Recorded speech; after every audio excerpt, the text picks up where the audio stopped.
રામ રામ ડાયરાને. તો ચાલો તમે મારી સાથે તમને લઈ જાઉં હું પ્રકૃતિના સાનિધ્યમાં, પ્રકૃતિને માણીએ અને થોડા ભૂતકાળની ઝાંખીને તાજી કરીએ. જ્યારે મન મૂંઝાય ત્યારે નિરંજન ભગતની પંક્તિ, હું અહીં ક્યાં તારું કે મારું એકે કામ કરવા આવ્યો છું, હું તો બસ ફરવા આવ્યો છું. બસ આ પંક્તિને વાગોડવાની અને નીકળી પડવાનું પ્રકૃતિના ખોળે. તમે આ જુઓ કુદરતની કરામત. પહેલી નજરનો પ્રેમ તે આનું નામ. પ્રથમ દ્રષ્ટિએ તો આખું વૃક્ષ ફૂલોથી લદાઈ ગયેલું લાગે, પણ હકીકત એ છે કે આખાય વૃક્ષ પર નવા પાનની કૂપણ ફૂટી છે. આ આખાય જંગલમાં કુદરતે પોતાનો જાદુ પાથર્યો છે. જો તમે આ વિડીયો પૂરો જુઓ છો તો હું તમને આ સ્થળ સુધી ફરવા આવવા મજબૂર કરી દઈશ, એ વાતની હું તમને ખાતરી આપું છું.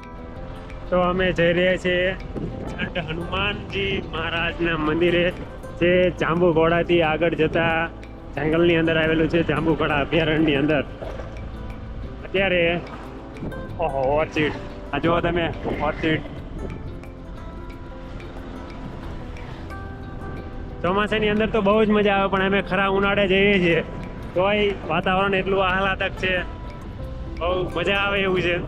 તો દોસ્તો, આપણે પહોંચી ગયા છીએ જંડ હનુમાનજી દાદાના સાનિધ્યમાં. હવે બહુ દૂર નથી, અહીંથી ચાલતા પણ જઈ શકાય છે.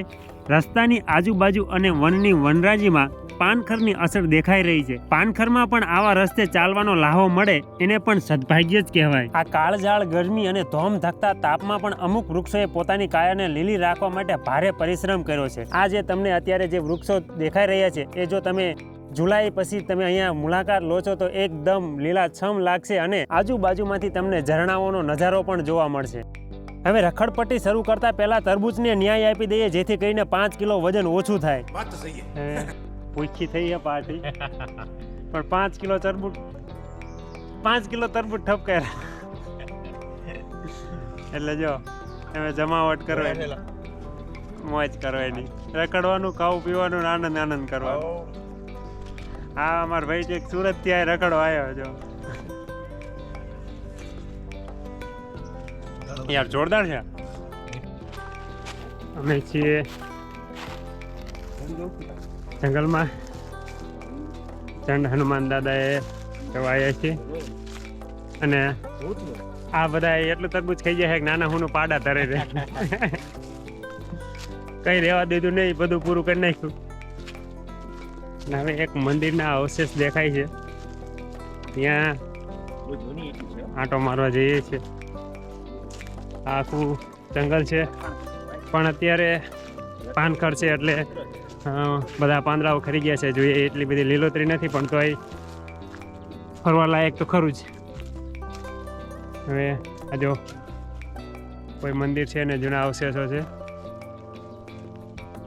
ને અહીંયા બધા બંગલા બનાવ્યા છે. આટલા માળના બંગલા એમને થવાના છે. આ બધાને એમ છે કે આપણે જેટલા ઈંટોના પથરાને આવી રીતે આમ એકબીજા ઉપર લગાવીએ એટલો બંગલો બને. અચ્છા, हमको सिखा रिया है. આ સુખના સૂરજ માટે અમને ખબર નથી કે લોન લેવી પડે ભાઈબંધ. આમ પથ્થર ઉપર પથ્થર મૂકી કઈ બંગલા ન બને. પરસી હવે નીતરી જાવ ને હાંજ પડે તઈ મેળ આવે. આ જૂના અવશેષ છે, તમે જોઈ શકો છો. ખંડિત થઈ ગયું છે અત્યારે હાલમાં, ફક્ત અવશેષ છે. અને આ ઈંટો પણ તમે જુઓ એટલી જૂનવાણી છે. આખું જે સ્ટ્રક્ચર છે એ મંદિરનું દેખાય છે, પણ આની સાઇઝ પણ અલગ છે. અને આ જો અહીંયા આપણે જે હિન્દુ સંસ્કૃતિ મુજબનું જે ચારે દિશામાં જે એક મૂર્તિઓ મૂકવાનો ગોખલો હોય છે, એવો ગોખ છે. અને આ છે એનું સ્ટ્રક્ચર. તો આવું છે બધું. જંગલની અંદર પણ અવશેષો જોવા મળે તમને. હવે આપણે એવી જગ્યાએ જઈએ છીએ કે જ્યાં મહાભારત સમયની અંદર જ્યારે પાંડવો પોતાનો વનવાસ પૂરો કરીને ગુપ્તવાસ ભોગવવા આવ્યા હતા, ત્યારે અહીં રહેલા હતા એવું એમનું માનવું છે. એની લોકવાયકા મુજબ. અને એમની ઘંટી છે અહીંયા. જો અહીંયા પણ ભગવાનની મૂર્તિ છે, એના હનુમાન દાદા લોકો અહીંયા પૂજા કરતા હોય છે. તમે જોઈ શકો છો અવશેષો છે. ખંડિત થઈ ગયું છે એટલે કયા ભગવાન હશે એમ 100% ખાતરી સાથે આપણે કહી શકીએ નહીં. હવે આ આખો ઉતાર છે, આપણે દોડીને ઉતરવાનું છે. જો બ્રેક ફેલ થઈ ગઈ તો તમે ગયા એમ સમજવાનું. યો બાપા,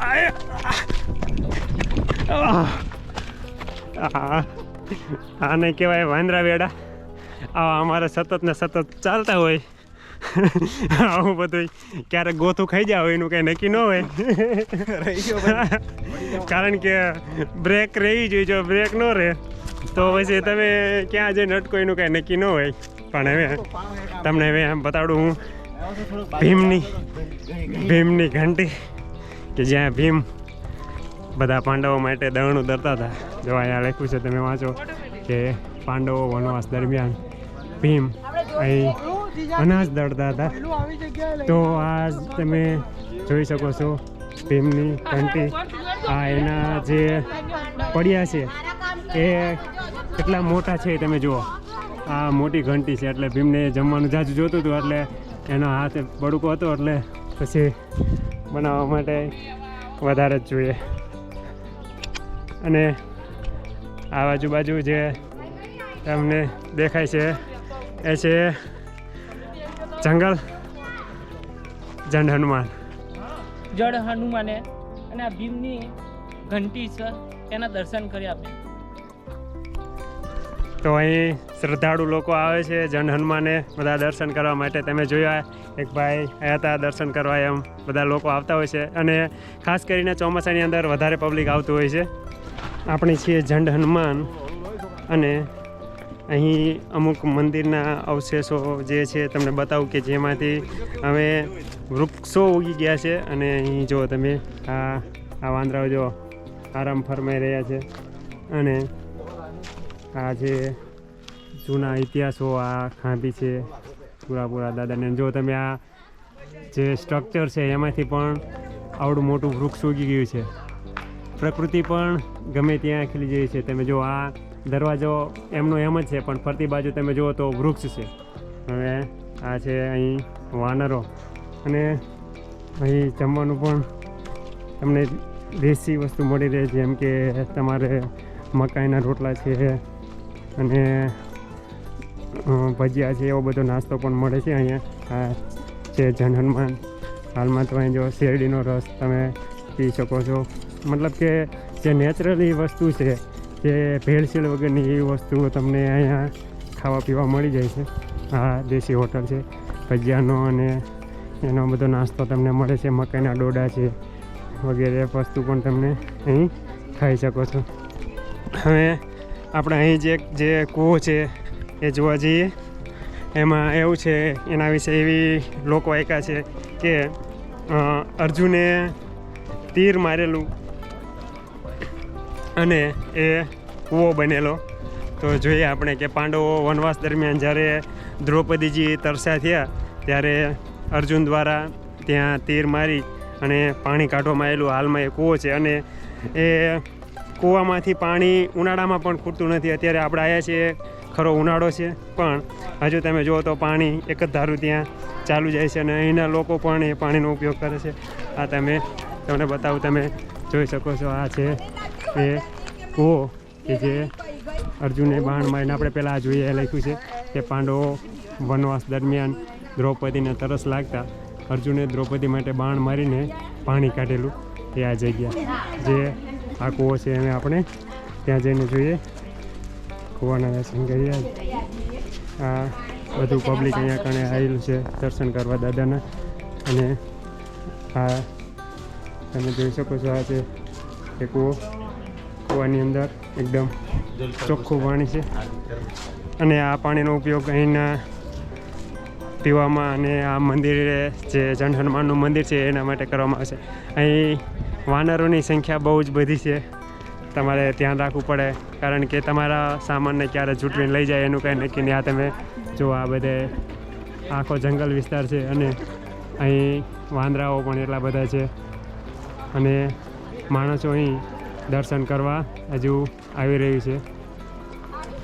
ચોમાસાની અંદર ખાસ કરીને વધારે પબ્લિક હોય છે પણ આ ઉનાળાની અંદર પણ ખાસું એવું પબ્લિક અહીં આવ્યું છે. તો આપણે હતા જંડ હનુમાન. તમે પણ ક્યારેક પાવાગઢ આવો તો પાવાગઢથી 45-50 કિલોમીટર દૂર અહીં જંડ હનુમાનજીનું મંદિર છે. ચોક્કસ મુલાકાત લેજો, બહુ મજા આવશે. ચોમાસાની અંદર વધારે મજા આવશે.